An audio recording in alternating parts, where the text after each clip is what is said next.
Assalamualaikum warahmatullahi wabarakatuh. Baik, kami akan menyampaikan presentasi masalah studi kasus kualitas daya listrik pada jaringan listrik. Dengan penyampaian pertama itu saya sendiri sebagai pembuka moderator untuk mewakili anggota kelompok dengan nama kelompok yang pertama Imelda Syafrinaldi, yang kedua Mita Yurisko, yang ketiga Andri Novaldi, Michelle Lovinda, Sucihati Putri Pratiwi, dan terakhir itu Vito Andri Fandi. Studi kasus gangguan kualitas daya sistem tenaga listrik. 1. Beban listrik yang terpasang di gedung-gedung 7 PHB sebagian besar menunjukkan tidak seimbang dalam pembagian beban setiap fasanya.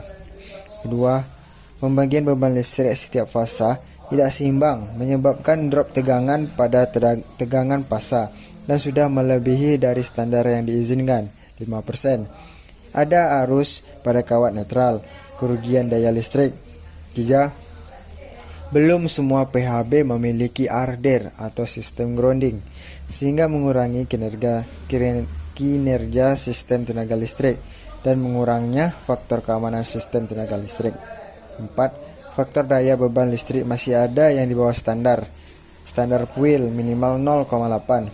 Faktor daya rendah menyebabkan efisiensi daya menjadi rendah, daya reaktif menjadi besar sehingga tegangan harmonik menjadi besar. Studi kasus mengenai susut daya pada sistem distribusi tegangan menengah saluran udara dan kabel. 1. Dari hasil perhitungan diperoleh bahwa susut daya pada saluran mempunyai nilai yaitu untuk semester 1 pada bulan November 2017 sampai April 2018 nilai susut daya pada saluran sebesar 18.320,85 watt. Sedangkan untuk semester 2 pada bulan Mei sampai Oktober 2018 nilai susut daya pada saluran sebesar 12.354,394 watt. 2. Untuk susut daya transformator pada kedua semester mempunyai nilai persentase yang kecil. Nilai susut daya pada transformator paling besar untuk semester 1 terjadi pada gardu PS 135 yaitu 1,988% dan yang paling rendah terjadi pada gardu PS 020 yaitu 0,024%. Sedangkan untuk semester 2 nilai susut daya yang paling besar terjadi pada gardu PS 135 yaitu 2,767% dan yang paling rendah terjadi pada gardu PS 020 yaitu 0,029%. Dan ketiga, untuk susut daya total pada kedua semester dalam kurun waktu 6 bulan sebesar 7.507,953 kWh untuk semester 1 dan pada semester 2 nilai susut daya totalnya mempunyai nilai sebesar 6.771,968 kWh. Jadi, selisih antara 5152 susut daya pada semester 1 dan semester 2 dalam jangka 6 bulan sebesar 735,9849 kWh. Studi kasus pemeliharaan jaringan listrik tegangan pada distribusi tegangan rendah dan tegangan menengah di PT PLN Persero ULP Johor. Mengetahui sistem pemeliharaan yang dilakukan pada jaringan distribusi daerah kerja PT PLN Persero ULP Johor dengan metode inspeksi secara rutin dengan secara visual ataupun dengan rutin bantuan alat ukur seperti termo dan tang ampere. Yang kedua, studi kasus yang kami dapatkan yaitu sistem pelaksanaan pemeliharaannya yang dilakukan secara kontinu akan meningkatkan kualitas mutu kerja jaringan distribusi kepada konsumen. Baiklah, terima kasih kepada moderator. Selanjutnya saya akan menjelaskan studi kasus rugi daya pada saluran distribusi primer 20 kV di Kota Tahuna.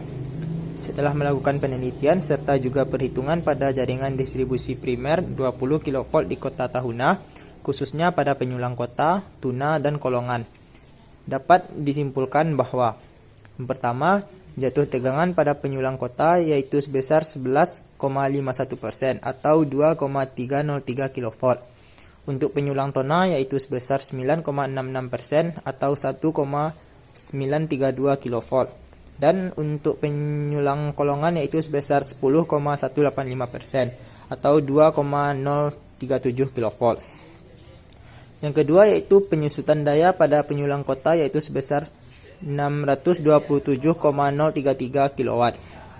Untuk penyulang tona yaitu sebesar 237,672 kW dan untuk penyulang kolongan yaitu sebesar 1431,49 kW.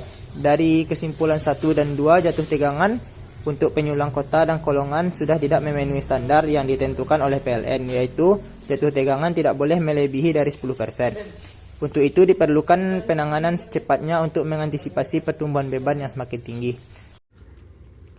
Studi kasus perbaikan kualitas tegangan dan rugi-rugi daya pada penyulang kulim dan jelutung dengan menggunakan aplikasi etap 12.6. Setelah melakukan penelitian serta juga perhitungan, dapat disimpulkan bahwa 1. Perbaikan penggantian kabel XLPI 300 mm² pada penyulang kulim dan jelutung merupakan metode perbaikan optimal dan handal dalam memperbaiki jatuh tegangan dan rugi-rugi daya yang terjadi pada kedua penyulang tersebut. 2. Perbaikan dengan penggantian kabel pada penyulang kulim dan jelutung menghasilkan pengurangan rugi-rugi daya paling besar sebesar 0,133% dan 0,014%. 3.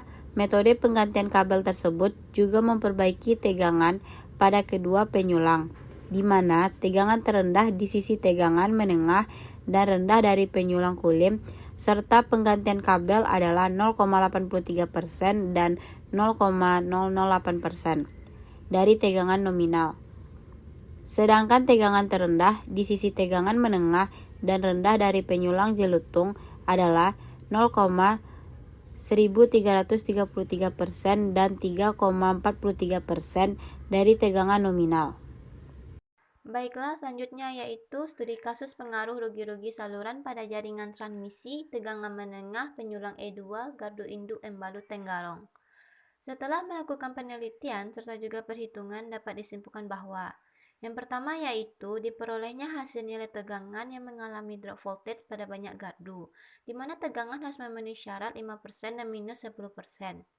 Penanggulangannya dengan mengonfigurasi jaringan pada penyulang E1, E2, dan E3, seperti pada bus TLD 178 dengan tegangan 17,391 kV. Dan bus yang paling ujung yaitu bus GRA 706 dengan tegangan 16,12 kV. Yang kedua, setelah rekonfigurasi jaringan, bus GRA 706 memiliki nilai 19,66 kV. Namun masih ada bus yang masih mengalami jatuh tegangan. Salah satunya bus TLD 178 dengan nilai 17,546 kV.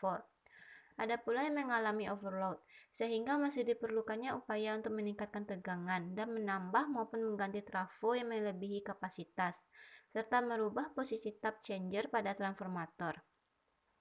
Yang ketiga dan yang terakhir yaitu setelah dengan penambahan gardu sisipan serta merubah posisi tap changer pada transformator, maka didapatkan hasil bahwa tegangan pada penyulang E1, E2, dan E3 telah memenuhi syarat SPLN nomor 1 tahun 1995, yaitu bus GRA 706 dengan nilai 19,661 kV dan bus TLD 178 dengan nilai tegangan 19,678 kV.